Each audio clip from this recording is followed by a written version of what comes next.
Şimdi birazcık kısıyoruz. İnflatif anestezide yapacağımız dişin tam kökünün hizasında ucuna yavaş bir şekilde enjektörü ilerleterek hafif kısabiliriz ağzımızı. Kısarsak eğer burada mukozaya daha iyi giriş sağlayabiliriz. Hafif açıyoruz.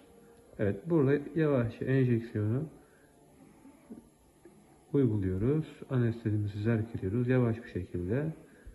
Dişin dibine doğru, ki burada hafiften şişmeye başladığını görüyoruz ki burası anestezinin depolanmasını burada ifade ediyor ve birazdan yayılarak şişlik de azalacaktır ve uyuşukluk sağlanacaktır. Yine aynı şekilde bir ön dişimiz tam kök hizasında.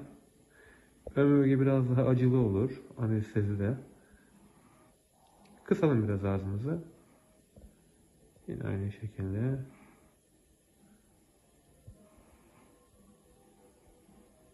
Görüyoruz. Çalkalayıp çıkıyoruz.